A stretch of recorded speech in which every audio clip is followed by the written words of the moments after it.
Couple of Blokes, Couple of Beers. I'm Mark Allen, and this man, David Schwarz, better known as Ox. G'day, Ox. G'day, Marko. How about this? Fair to say, starting a podcast is new territory for us. Well, I didn't think we ever would, but when you get sacked a dozen times, it's got to happen at some stage, I guess. Do you know how they work? Do you know how podcasts work? Oh, I've listened to a few, but not many. Yeah, I get the gist of it. Oh yeah, I get the gist. So anyway, we're gonna put one together and see how it rolls. But Kate, before you do, can I talk to you about the logo, please? Yes.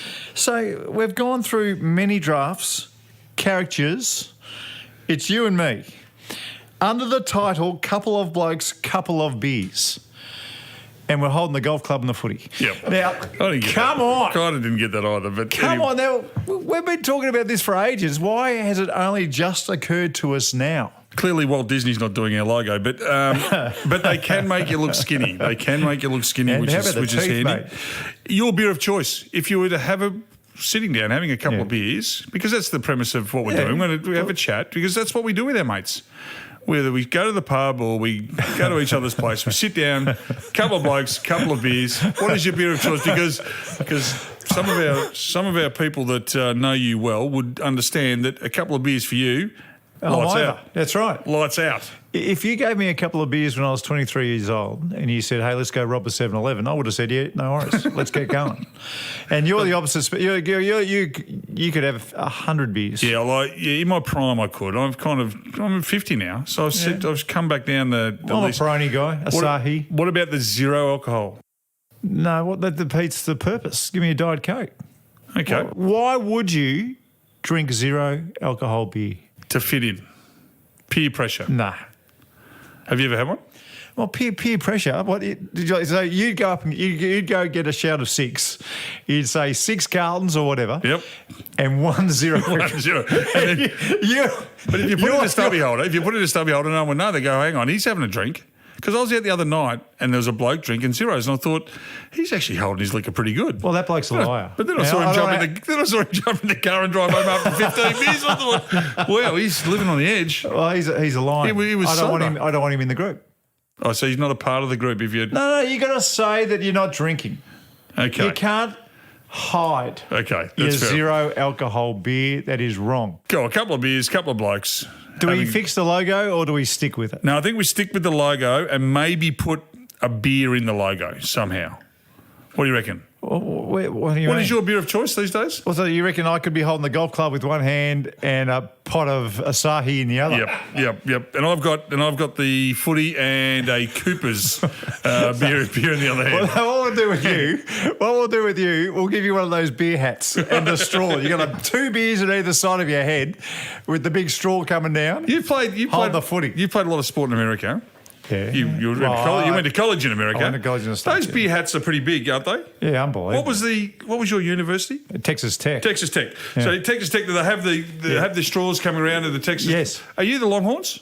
No, we were the Red Raiders. Hang on, they're the enemy. Yeah, the Longhorns are no way. No, they're the Don't enemy. like them. No, we were the Red Raiders, but if every single frat party that I went to, there was that big beer trumpet thing. You know, and they would just literally tip 3 cans down. There'd be some poor kid at the end of it trying to hold it all together. Was that you? No, I never did it. I could never shotgun or scull a beer.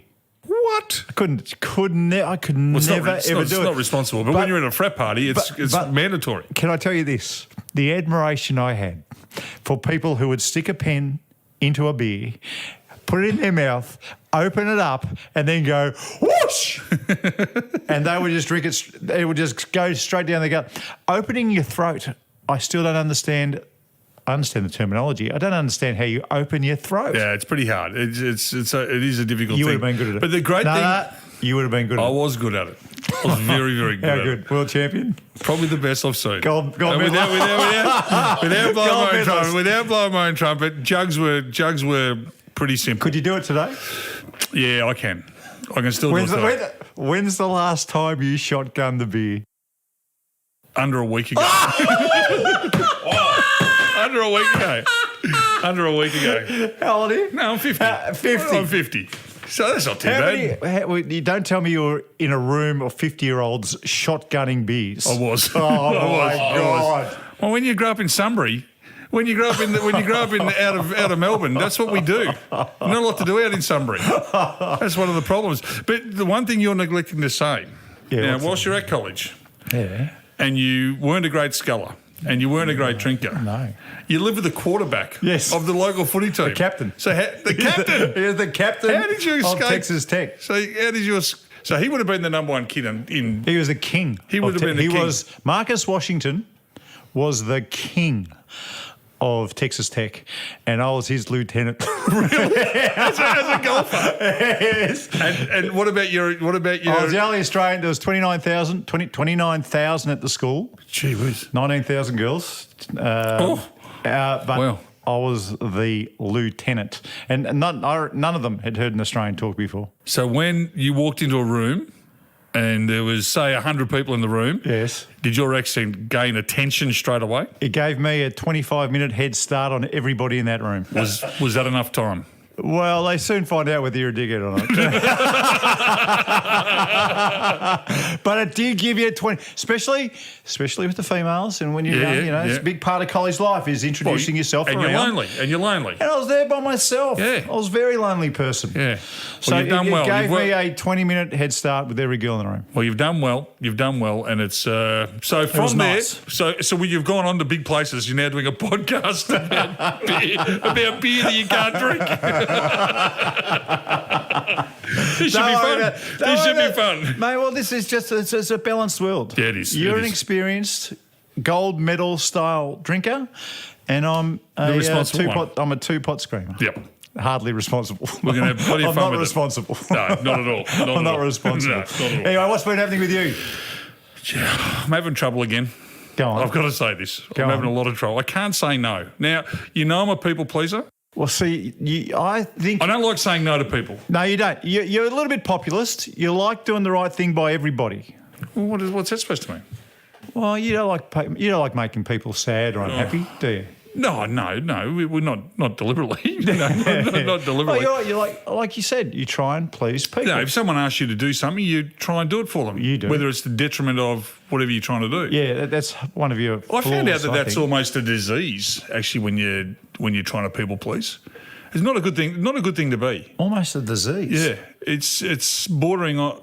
So what other kind of people diseases are out there? I don't know. A pleaser, but that's a bad one. A pleaser disease. You've got to do the right thing by you, which means sometimes you're going to hurt others. But for me, people, I can't say no, and I'm having issues. Like, for example. So tell me what you haven't been able to say so no to. if someone rings up and says, "Oh, we've got a charity event, can you come and help?" You can't say no to charity events, can you? Until you get to about number 30 for the year. You've got to have something in your back pockets. And if it wasn't for you, Mark, I wouldn't be able to get through that phone call. But because of your teachings, that's right. I've actually worked it out. Well, you've got to say, I've reached my quota. I've got to teach you these things. So when someone asks you to do a charity thing and you've done 5 already, even if you've only done 1, you say, "Now listen, it sounds great, and ordinarily I'd like to say and help you, but there is only so much I can do, and I've reached my charity quota this year. Next year, give us a call back and we'll see how we go." That's the answer you've got to have in your back pocket. You've left off the most important part. What's that? I normally charge $5,000, but I can do it for $2.5. Yes. Because it's a charity. Is that what you do? Yes. Because that's what I've been running with. No. That's what I've been running with. And my strike rate is very good. It's very, very good. I thought you were doing it for nothing. You'll never say no. If someone's asked you to do something for nothing, time's money. Then that's the answer you have in your back pocket. So I haven't been able to say no. I haven't been able to say no ever till you gave me that one. So now I've never earned more money. And I'm doing more charity gigs than ever. But it's for a good cause. If there's money involved, of course you use it to soften the blow. Normally $5,000 for you, $2.5. That's it. And then you do it for 2, even if you would have been happy to do it for 1 at the start. And the world goes around and everyone has a win. The charity's happy. We make a lot of money. Right. Everyone's happy. So that's a good example of you not being able to say no. I'm having trouble with twisties at the moment. Chicken or cheese? Both. Don't know why. Have you... Well, hang on. So you walk in, you fill your car up, No. On the way back, you're going past the Sandboys It's not and that bad. you All I go know- and you see the green twisty package and you just put If I walk into Woolies or into Coles and I walk up that chip aisle, which is a dangerous aisle to be in the first I place, agree- because I I got agree with you. as you walk in, you got Lollygobble Bliss Bombs right there. They are a killer. Then you got the Pringles, and then down low in the $3.50 box are these things called Twisties. Now, I don't know, Twisties There's a in big America. packet or the are they small Twisties- packet down the Are they bottom? Twisties in America? No, they have cheese puffs. Okay, are they as good? Bloody oath. They are. All right, so They are very good. they're $3.50. I can't say no. And I don't just buy 1 or 2 packets. I buy probably 4. But why would you say no? Are you trying to lose weight or something? Why can't I'm you trying enjoy? to lose weight buying 4 packets of party-sized Twisties. But I think this is the whole point of you I can't- saying no. Do you want to say no? Of course I want to say no. Have you got a weight It issue? was like, Mark, of course I do. It's a stupid loaded question. You know I do. But I'm actually working on it right now. Right. All right, so the Twisties. I know that. 4 days ago I gave them up. And I'll keep you posted on 4 how. days ago? 4 days ago. I'll keep you. When's the next time you go shopping for food? I'll tell you how I'm Can I going eat out for a while? I've eaten out for a while. But like everyone you. has that. You've got it. I know what your secret little stash is. Yeah, the chocolate. Chocolate. Chocolate. You can't stop eating chocky. I can't. And Tim you know- Tams open up, bang, you're into the packet. You know what I did the other day? What'd you do? The kids got Maltesers from the grandparents as a Of course present. it is. The boxes? The box Yeah, of the Maltesers? box. Yeah. I'm eating the kids' Maltesers. That's the low life You're, I am at the you're moment. eating their, I'm a you're eating piece their of, Christmas present. I am a piece of garbage. But it was like when I was gambling. I couldn't say no. It's just supposed to be my DNA. It's like beer.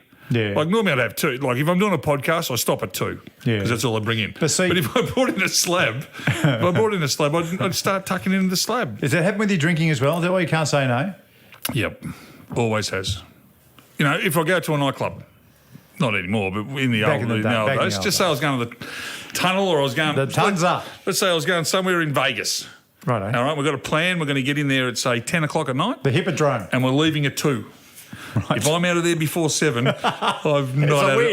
It's a win. I've not had a dip. And it's only the word that's come out recently through my kids, which is FOMO, fear of missing You're out. missing out. I don't want to miss out. I don't want to miss out on anything. Cool. Do you want to miss out? Never. Have you ever missed out? Occasionally, not often. And you feel guilty. You feel, oh, hang on, imagine if I'd have been there. It's all right. So anyway, I've got to learn to say no, and you've taught me one valuable lesson, especially with charity work. So I'm just learning that as we go along. Right. Okie doke. Okie doke. Anyway, You got that off your chest? got it off my chest. Okie doke, that's us. Don't forget to subscribe on Twitter and Facebook. That's all we're doing, right? Yep. Twitter and Facebook, Yep, that'll do that's us. Where do they subscribe? I wouldn't have a clue. Couple of blokes, couple of beers, Facebook and Twitter. That's it. That's so it. just search Simple. Couple of Blokes, Couple of Beers, and they'll find us. They'll find us. We'll be everywhere. That's simple. Couple of Blokes, Couple of Beers with Ox and Marko. There's a new episode every Wednesday. Now, if you can't quite place them, David Ox Schwarz, footy superstar, played with the Melbourne Demons. Mark Allen, professional golfer, played internationally for 15 years, one of the best. And the podcast is these two blokes having a yak for the time it takes to sink a couple of beers. Follow us on Facebook, Instagram and Twitter. And we'd love you to subscribe and rate the podcast. Couple of Blokes, Couple of Beers. We'll see you every Wednesday for a couple of coldies.